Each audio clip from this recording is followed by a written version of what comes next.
Welcome back to CAN, Caribbean Affiliate News. My name is Siobhan Gobin. The segment of the news is sponsored by Total Caribbean Network.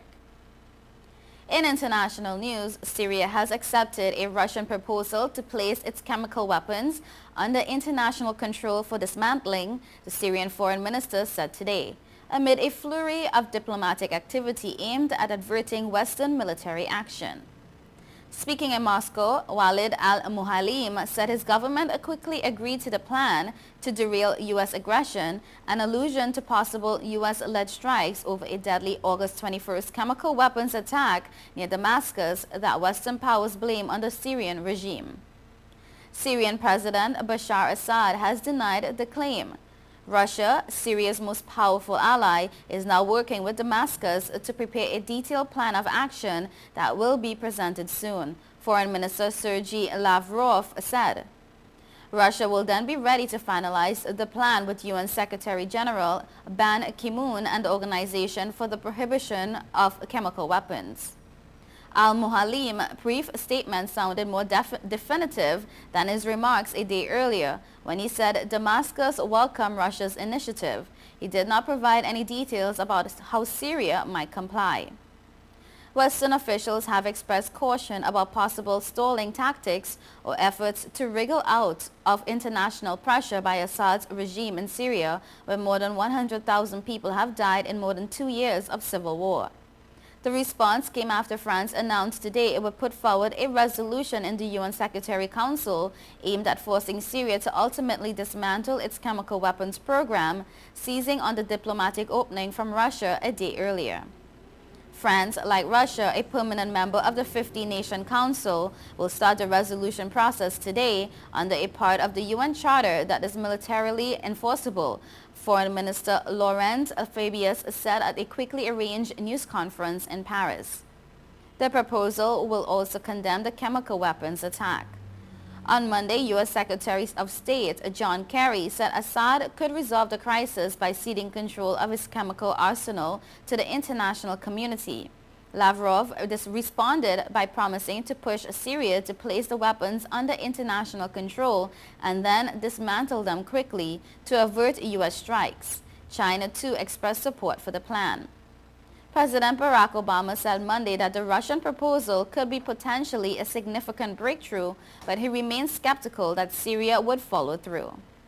Fabius said the French resolution would demand that Syria bring fully to light its chemical weapons program, place it under international control and scrap it, and a violation of that commitment would carry very serious consequences.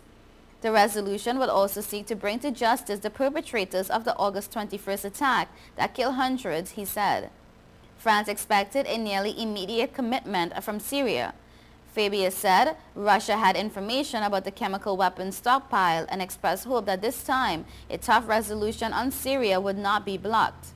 Russia and China have repeatedly impeded Western efforts to pressure Assad through the UN body. In Beijing, Chinese Foreign Ministry spokesman Hong Lei said of the Russian proposal, and I quote, "As long as it eases the tension and helps maintain Syrian and regional peace and stability and helps politically settle the issue, the global community should consider it positively." The chief of the Arab League, Nabil El-Rabi, also expressed support for the proposal, telling reporters that it has always been in favor of a political resolution.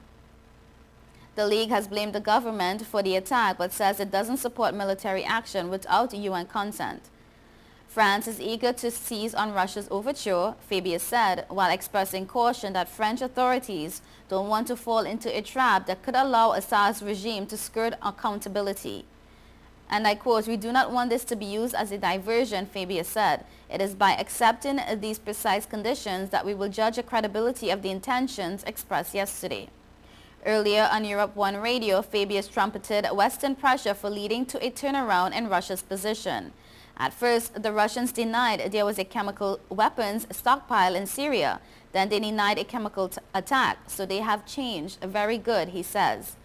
Why did the Russians change? I think there are two main reasons, Fabian added. One is that our firmness is paying off, and secondly, they have realized the proof of chemical weapons is increasingly overwhelming. When the time came to move 107-year-old Monroe Isidore to a new home, police said he resisted and barricaded himself inside. Authorities tried using negotiating tactics, a camera, and finally gas to get him out. None of it worked. So a police commando team went inside and was greeted by gunfire, authorities say. The team fired back and Isidore died. The weekend confrontation raised a flurry of questions Monday as residents struggled to make sense of how someone known as Pleasant and a church-going man who was hard of hearing and sometimes carried a cane had died in an explosive confrontation. Did authorities know how old he was? Did they follow proper procedure? Could they have done anything differently? It's just a big puzzle, said Ivory Perry, who has known Isidore for decades. The standoff began Saturday, according to a police report obtained by the Associated Press. Lori Barlow, 48, told officers she had gone to the house where Isidore was living temporarily to help him move to a new home. She said Isidore had previously been excited about the move, but that when she arrived, Isidore barricaded himself in a room. And I quote, Ms. Barlow stated his granddaughter finally got him to open the door, and she went around to speak with Mr. Isidore, and at that time she stated Mr. Isidore raised his arm and pointed a gun at her and stated, "You better stop breaking into my house," the report stated.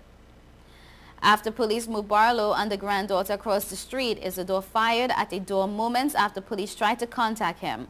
A police commando team called out when negotiation failed, maneuvered a camera into the house to see how Isidore was armed, then stormed inside after deploying gas and a distraction device, the report said. When Isidore fired, the entry team fired back. Police Sergeant David DeFore said Monday that Isidore had been living at the home temporarily but did not go into more detail. The sergeant also said officers may not have been aware of the man's age. Prosecutors are expected to review whether police reacted appropriately.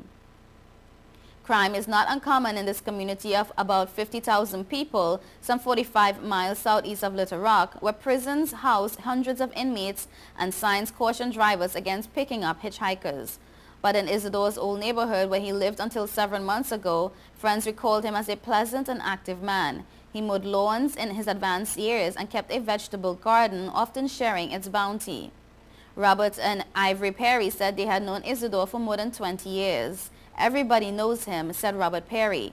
His wife, Ivory Perry, 65, said Isidore had done his own cooking. She recalled neck bones and rice pudding and talked about religion. Neither Grant nor the Perrys knew Isidore had access to a gun, and Grant said the violence seemed very out of character for Isidore. A couple was convicted of manslaughter Monday in the malnutrition and hypothermia death of a teenage girl they adopted from Ethiopia. A jury found Larry Williams guilty of first-degree manslaughter and his wife, Carrie Williams, guilty of homicide by abuse as well as manslaughter. The jury also convicted them both of assault. Both faced a maximum life sentence. Hannah Williams died in the backyard of the family's home in May 2011. Prosecutors said she was starved, beaten, and forced outside as punishment. Defense lawyers argued that questionable parenting practices don't necessarily amount to a crime. Hannah is believed to have been 13, but no documentation of her birth in Ethiopia was available. The trial was postponed several times and her body was exhumed in January. Tests on her teeth and bones gave varying estimates and experts were unable to agree on her age. Her age was significant because the homicide by abuse charge applies only if the victim was younger than 16. Hannah Williams was adopted in 2008. You are watching Caribbean Affiliate News. We will be right back.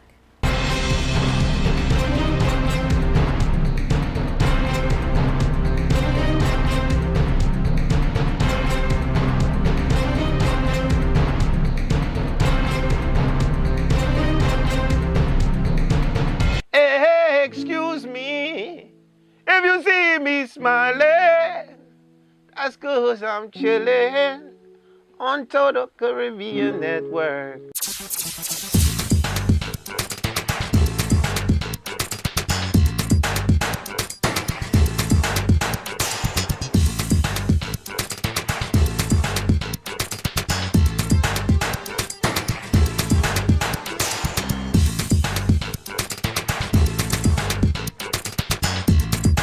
This your boy Wyclef Jean, man, and I'm chilling, man.